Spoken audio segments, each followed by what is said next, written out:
So one of the reasons I believe that I've been able to be so successful is because during the years where we had, fierce competition from other shows and other people, I would always say to my producers, you can't run their race, you can only run yours.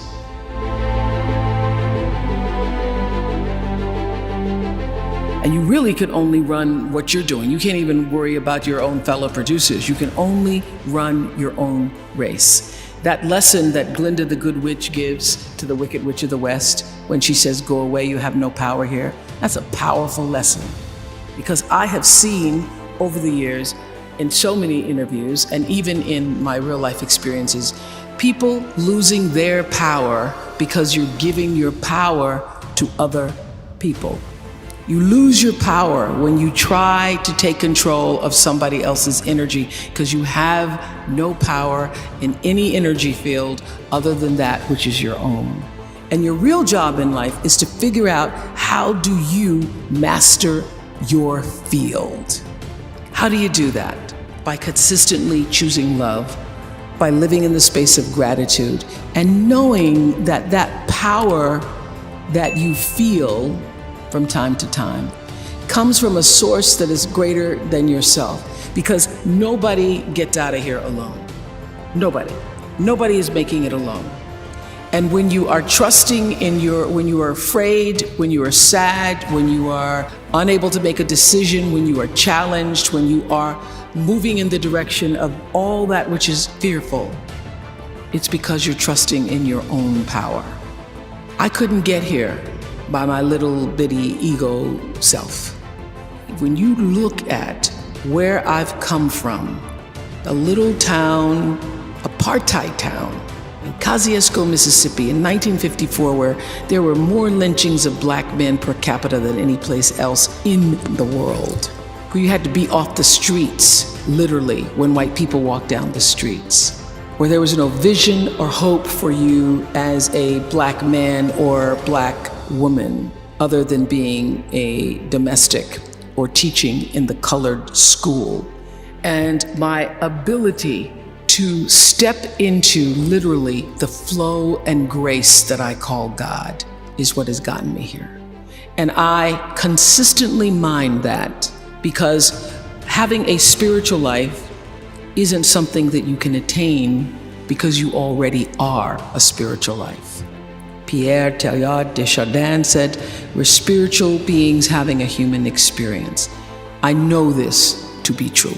So it's not like you can go out seeking a spiritual life. You already are one.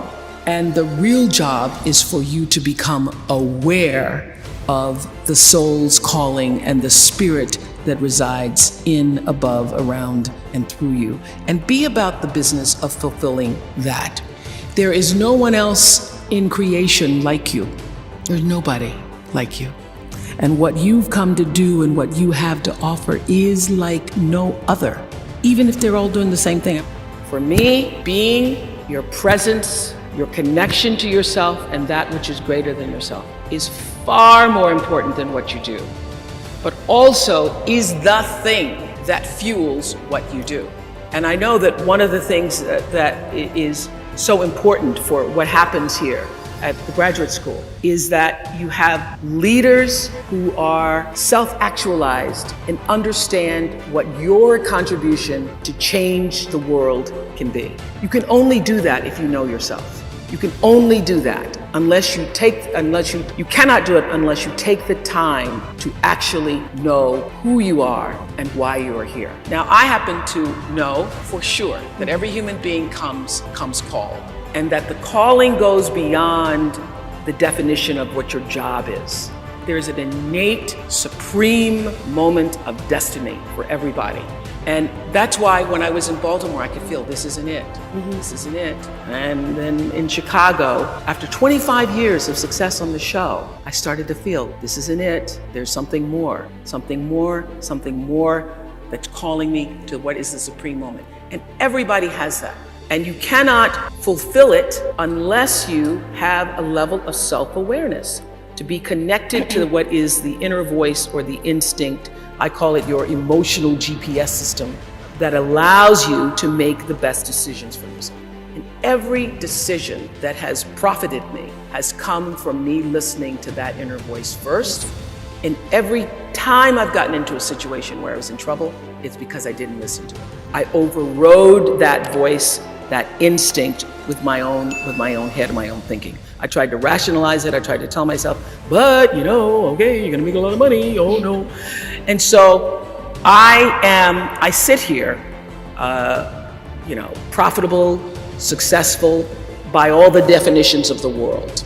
But what really, really, really resonates deeply with me is that I live a fantastic life. My inner life is really intact.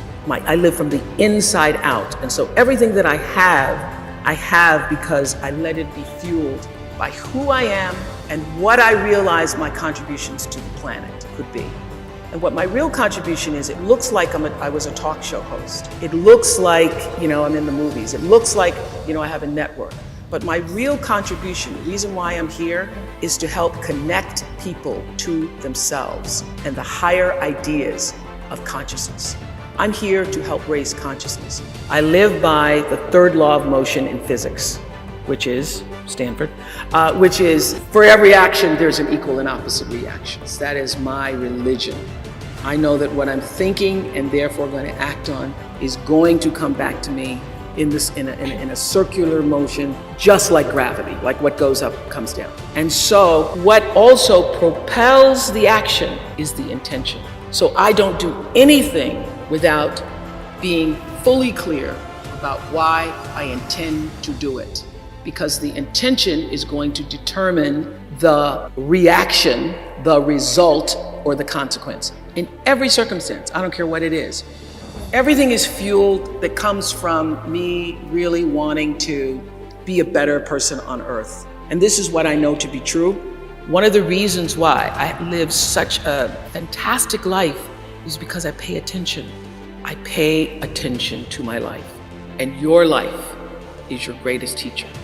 Every single thing that's happening to you, every day, your joys, your sadnesses, your challenges, your worries, everything is happening to bring you closer to in here. Everything is trying to take you home to yourself. And when you're at home with yourself, when you're solidly there, connected to whatever you call creation, even if you don't call it anything, connected to an energy force that has unlimited power for you. And you can connect to that. You are your best. One of my greatest lessons came from a guy who wrote a book called Seed of the Soul. I was doing them on the show, and I started talking this consciousness, spiritual talk, 2 months after I started the show. And my producers would all be like, oh God, there she goes again. But I knew that even though masses of people were not tuning in for that the whole purpose of that platform was to try to lift people up. And now I have a network and I can articulate what it is I'm trying to do. I'm trying to bring little pieces of light into people's lives. Because what is my job? My job is not to be an interviewer. My job is not to be a talk show host or just to own a network. I am here to raise the level of consciousness, to connect people to ideas and stories so that they can see themselves and live better lives. How do you change a person's life? I had, prior to starting my school in South Africa, I had this big idea that I was going to, that I was going to take 100 families out of the projects of Green, and I was going to give them a new life, and I was going to buy them homes and stuff. And that did not work. It failed miserably. I had a big sister program that I started, failed miserably. So I realized that for me, first of all, I realized you don't change, as you all are recognizing through the SEED program, you first have to change the way a person thinks and sees themselves. So you've got to create a sense of aspiration, a sense of hopefulness, so a person can begin to even have a vision for a better life. And if you can't connect to that, then you lose. You lose and they lose. And it's just money after money after money. So for me, it's using my philanthropy to do what I have found to be enormously helpful. The light in my life was education. Mm-hmm. So for me, in the beginning, when I started to make money, especially when it's published, everybody and their brother, and then you've got to make a decision. Am I going to do what everybody else wants me to do? Or am I going to be led by who I really am? And I learned, as will happen to anybody who's successful in your family, people start treating you like the First National Bank. And you've got to decide, you've got to draw the boundaries for yourself and decide how are you going to use your money, your talent, your time in such a way that it's going to serve you first, because if it doesn't allow you to be filled up, then you get depleted. So my decisions are now emotional and logical, meaning I choose education, but I do it in such a way that's actually going to benefit the person that I'm serving. And it's not just, oh, I want to help people.